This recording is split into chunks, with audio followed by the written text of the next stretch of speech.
So, after hearing about the Corsair from FDev's Unlocked webcasts, I finally got to try it out firsthand. Is it indeed the new hotness? Let's find out.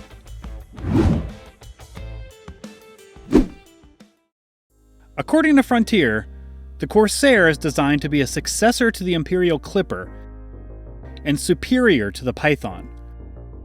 The claim is that it takes all aspects of the original Python and improves upon them with greater firepower, more cargo capacity, and a higher jump range. And, oh by the way, unlike other Gutamaya ships, you won't need to grind for Imperial rank to get your hands on one. So, let's take a look.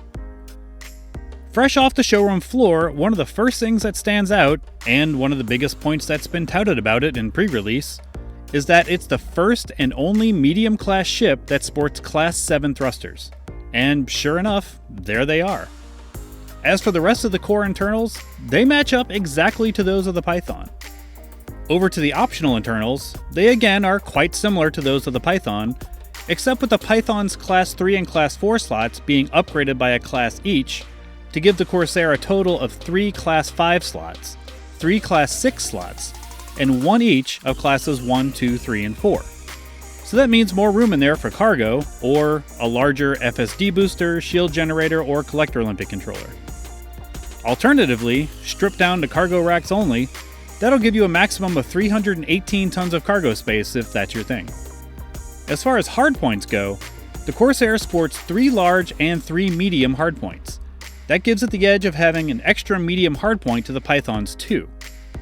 So, sure, that'll give it an edge in combat, but the other thing I'm thinking is that the Python was one of my favorite mining ships, so having an additional medium hardpoint will enable me to load 3 medium mining lasers and still have all 3 large hardpoints for weapons for handling pirates.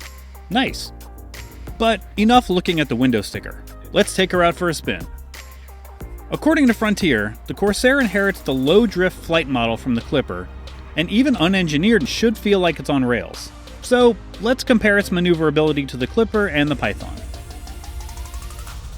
At 0% throttle, it completes a pitch loop in about 28.5 seconds, compared to the Clipper at 22 seconds and the Python at almost 30 seconds. And it completes a roll in 4.5 seconds compared to the Clipper at 6 seconds and the Python at 5.5 seconds.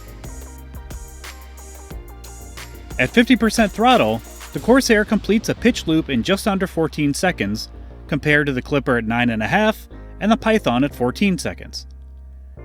So it's slightly more nimble than the Python, and in the ballpark with the Clipper. Not too shabby. And these are of course unengineered numbers, so we can likely expect engineering to scale similarly. Something else that's interesting here. All 6 hardpoints are fuselage mounted, unlike say the Clipper, which has a few mounted on the nacelles. Having them all mounted on the fuselage should give much better weapon convergence. So, let's give it a go in a combat zone. Now, truth be told, I'm far from the greatest combat pilot around, but from what I can tell, it handles pretty nicely, and it can definitely hold its own with a modest weapons loadout. I'd put it on par with the Python, with an edge going to its extra hardpoint, of course. Now, for a pure combat build, I'm not going to pick the Corsair over my Python Mark II or my Fer-de-Lance, but that's to be expected, given the Corsair's positioning as a multi-role ship, and not a combat-focused powerhouse. Nevertheless, the Corsair can indeed pack a decent punch of its own, if you happen to get into a scrap while mining or carrying out some trade mission. Over to mining, it's every bit as good as the Python was. It can plow through asteroids with abandon, and still have cargo space for a few hundred tons of cargo. I think I still prefer my crate for core mining, but the Corsair looks to be a very good miner. And the jump range is perfectly respectable for a medium-sized ship, enough to get your quarry to wherever it needs to go without a lot of fuss. So, all said and done, I gotta say I'm kinda loving it. I'll keep around my old reliable Python that served me well over the years, but man, with the performance of the Corsair, it's hard to ignore the fact that it really does beat out the Python in just about every category. I can't say there's really any reason not to recommend it.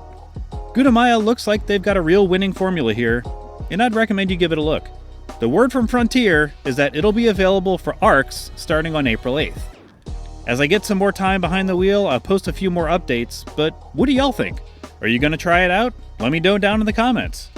Until then, please do shoot me a like and subscribe, and let me know what you want to see next. And as always, fly dangerously, Commanders. I'll see you next time.